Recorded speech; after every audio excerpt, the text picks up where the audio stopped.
Bem-vindos a mais um vídeo. Hoje irei explicar a você, jovem genuíno, no assunto de criminalidade. Quem é o Comando Vermelho? O Comando Vermelho é uma facção brasileira, nascida no Rio de Janeiro no ano de 1969. Foi criada no presídio de Ilha Grande, o famoso Caldeirão do Diabo, por Rogério Lengrumer, mais conhecido como Bagulhão, tanto que seu nome é homenageado em várias letras de funk.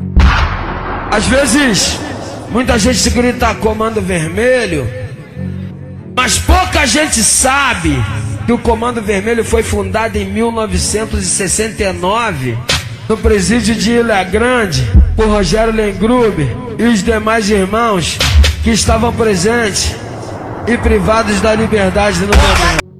E também na sigla CVRL. R significa Rogério, L significa Lengrumer. Explicado isso, vamos conhecer quem é o Comando Vermelho. O Comando Vermelho, como dito antes, é a facção mais antiga do Brasil e a mais poderosa no sentido de ideologia, diferente do primeiro comando da capital, PCC, principal rival do Comando Vermelho. O PCC possui uma ideologia de não enfrentamento ao Estado, e sempre que possível evitar confrontos, utilizando de todos os meios para manter a paz. Já o Comando Vermelho possui uma ideologia totalmente diferente, como foi fundado no período da ditadura militar no Brasil, com influência de grupos esquerdistas revolucionários comunistas. A principal ideologia do Comando Vermelho é o enfrentamento ao Estado e causar o caos a todos os órgãos que pertençam ao Estado. No Rio de Janeiro, onde é berço do CV, e o local onde tem o maior número de enfrentamento entre CV e o Estado. E como todos nós sabemos, o Estado sempre ganha.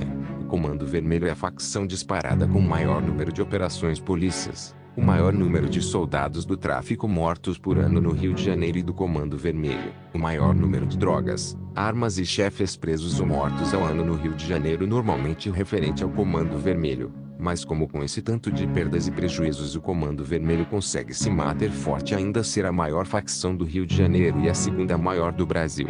Eu te explico. Por causa da ideologia.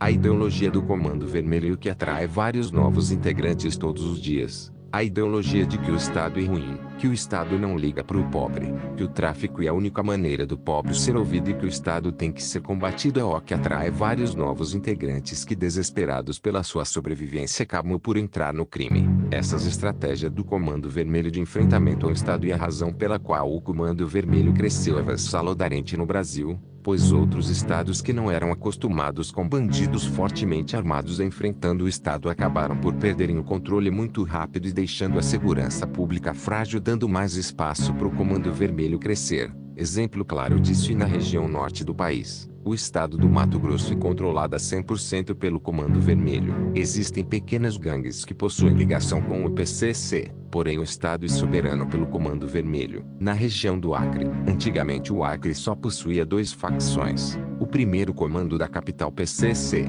é o Bonde dos 13, B13, facção essa exclusiva do Acre. O Comando Vermelho só colocou seus pés no Acre no ano de 2015 e 2016. Nesse mesmo ano foi o ano que romperam sua aliança Comando Vermelho e PCC, o que causou aquelas intensas guerras entre criminosos por todo o Brasil. Com o rompimento da aliança entre CV e PCC, ambas facções trataram de criar alianças com facções regionais para ganhar um poder para poderem se enfrentar. O PCC criou uma aliança com o Bonde dos 13, já o CV criou aliança com a antiga facção Família do Norte, FDN.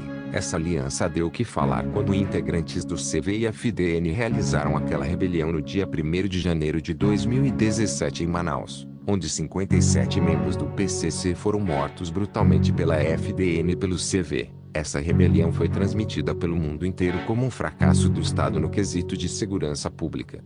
Já falaremos mais sobre esse assunto. Voltando ao Acre, após o rompimento do CV e PCC, e da nova aliança entre PCC e P13, muitos acharam que o Comando Vermelho seria varrido do Acre. Porém aconteceu o contrário. O Comando Vermelho cresceu muito entre 2016 até 2023. Hoje em dia o Acre já é praticamente 100% Comando Vermelho. Depois de muitas guerras, mortes e invasões em bairros de guerras entre os bandidos, O Comando Vermelho praticamente já pôs fim à vida de todos os roncas do Bonde dos 13. Todos os fundadores e líderes do Bonde dos 13 foram mortos pelo CV. O último e mais marcante marco do CV foi a rebelião no Presídio Antônio Amaro na quarta-feira, 26 de julho de 2023, onde membros do CV se rebelaram e fizeram agentes penitenciários reféns e invadiram uma sala de armas. Depois disso foram em direção à ala dos líderes do Bonde dos 13 e mataram no mínimo 5 nomes importantes do Bonde dos 13.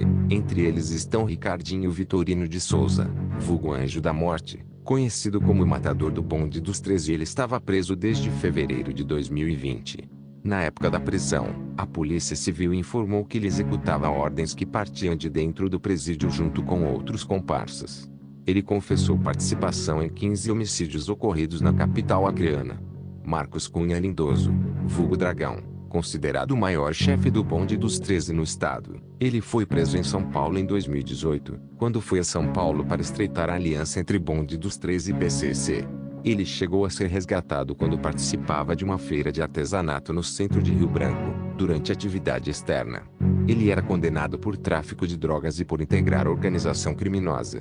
Francisco das Chagas Oliveira da Silva, vulgo Ozin, também ligado ao Bonde dos 13. Ele foi condenado em 2020 a mais de 20 anos por integrar organização criminosa. Lucas de Freitas, vulgo Poloco, em 2020, ele foi condenado a mais de 29 anos pela morte de Floripa Paixão dos Santos, de 37 anos, ocorrida em abril de 2015. Ele também era suspeito de envolvimento em um latrocínio de um policial militar aposentado. Davi Lourenço da Silva, vulgo Mendigo, ele cumpria pena por integrar organização criminosa. Depois dessas perdas consideráveis vitais para o Bonde dos 13 e para o PCC, provavelmente até o ano que vem o Comando Vermelho conseguirá sua tão sonhada hegemonia no estado do Acre, e principalmente nas duas principais fronteiras para do tráfico do Brasil, a fronteira do Peru e da Bolívia, agora partindo para o Amazonas. Talvez a mina de ouro para o Comando Vermelho. O Comando Vermelho chegou no Amazonas através de sua aliança com a antiga Família do Norte. A Família do Norte foi criada com o intuito de combater o crescimento do primeiro comando da capital no Amazonas. Após o rompimento entre CV e PCC, o CV criou sua parceira com a Família do Norte. Com isso, a Família do Norte passou a batizar mais membros e cresceu ao ponto de ser considerada a terceira maior facção do Brasil. Com essa aliança, a Família do Norte chegou a crescer suas raízes para outros estados, por exemplo o Acre, Ceará, Rondônia e Mato Grosso. Mas por que eu digo antiga FDN? Bom, eu explico. No ano de 2018 foi descoberto um plano tramado pelo CV para dar um golpe na Família do Norte. O rompimento da aliança entre a FDN e o Comando Vermelho aconteceu depois que líderes da facção amazonense descobriram um plano de traição supostamente arquitetado pelo ex-integrante da FDN Gelson Carnaúba. Conhecido como Mano G. Carnaúba, era um dos 3 principais líderes da FDN, juntamente com José Roberto Fernandes Barbosa, o Zé Roberto da Compensa, e João Pinto Carioca, o João Branco. Segundo investigações da Polícia Federal, foi Carnaúba quem firmou a aliança entre a FDN e o Comando Vermelho durante sua passagem pela Penitenciária Federal de Campo Grande, Mato Grosso do Sul. Quando eles descobriram o plano, expulsaram o Gelson. Como ele já tinha ligações fortes com o Comando Vermelho desde os tempos em que estava em Campo Grande, agora, ele é o homem do CV no Amazonas. Até o rompimento entre FDN e Comando Vermelho, a geopolítica do tráfico na Amazônia era relativamente simples. Juntas, FDN e Comando Vermelho dominavam o acesso à cocaína produzida no Peru e na Colômbia e escoavam a droga pelo rio Solimões. Agora, a rota dos Solimões está com cerca de 90% controlada pelo Comando Vermelho. Ainda possui uma pequena parte controlada pelo PCC pelos piratas dos rios, mas o equilíbrio de forças em um local tão central para o tráfico de drogas é efêmero.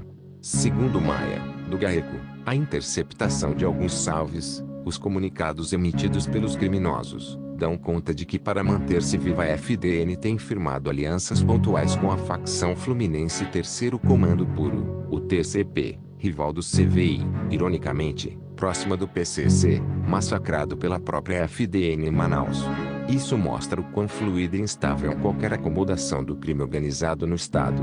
Dinâmicas de facções são panelas de pressão, tudo pode mudar em instantes. Porém, depois de todos esses esforços para manter-se viva, de nada adiantou. A FDN morreu. Como resultado, o Grupo Fluminense se tornou a maior força no Amazonas. A situação é essa.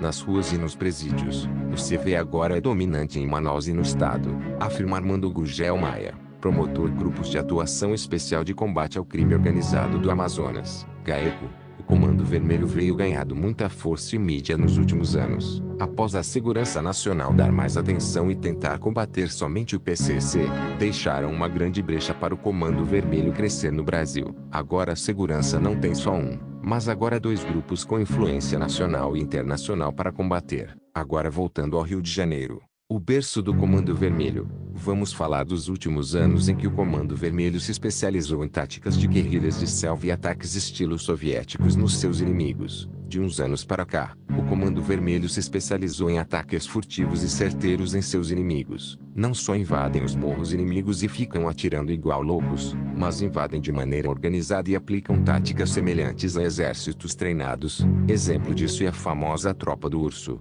A Tropa do Urso, muito homenageada em letras de funk do TikTok e responsável por diversas invasões em vários morros no Rio de Janeiro, é por tirar o sono de vários rivais do CV, principalmente os TCP e as milícias. A Tropa do Urso tem uma tática considerada simples porém eficaz. Eles montam uma tropa com cerca de 30 homens armados e treinados, dividem essa tropa e invadem o morro-alvo por pontos estratégicos para assim poderem ir empurrar os rivais para fora do morro. Depois, com o morro dominado, eles se dividem por pontos estratégicos no morro para ficarem de olho na movimentação, para de caso os rivais voltarem eles já estarão preparados para resistirem ao ataque. E se a polícia vier fazer operação, eles enfrentaram a polícia, depois recuaram para alguma área de mata próxima e se refugiaram até a polícia ir embora para eles poderem voltar para o morro. Essa tática criada pelo CV resultou em diversas conquistas para a facção. Desde o ano de 2019, quando essa tática começou a ser utilizada, o CV contabilizou cerca de 40 novas comunidades para a facção, o que aumenta o número de vendas de drogas e serviços clandestinos, assim aumentando a renda da facção, e também a caixinha do Comando Vermelho. E você sabe o que é a caixinha da facção? Irei explicar. A caixinha do Comando Vermelho é uma contribuição que todos os integrantes devem pagar ao mês para a facção, e esse dinheiro é utilizado para o pagamento de advogados para integrantes que estão presos, para ajudar as famílias dos presos que passem por dificuldades, e para o financiamento das novas guerras contra seus rivais. Essa prática foi criada há muito tempo. Foi criada na época do Orlando, jogador do Complexo do Alemão. Esse esquema de lavagem de dinheiro gigantesco, e as forças de segurança pública já tentaram por diversas vezes acabar com ela. Porém, todas as tentativas foram falhas. Essa prática de caixinha foi também aderida pelo primeiro comando da capital, que viram que esse esquema é benefício para a facção e assim o fizeram semelhantes ao do Comando Vermelho. Dessa maneira, o Comando Vermelho vem criando mais força em todo o Brasil, crescendo em diversas regiões. A nova mina de ouro do Comando Vermelho na região da Bahia, onde vem aplicando o mesmo ritmo do Rio de Janeiro, rivalizando assim com o bonde do maluco e o PCC, tentando assim dominar mais uma região de enorme lucro para a facção. Diferentemente do que muitos pensam,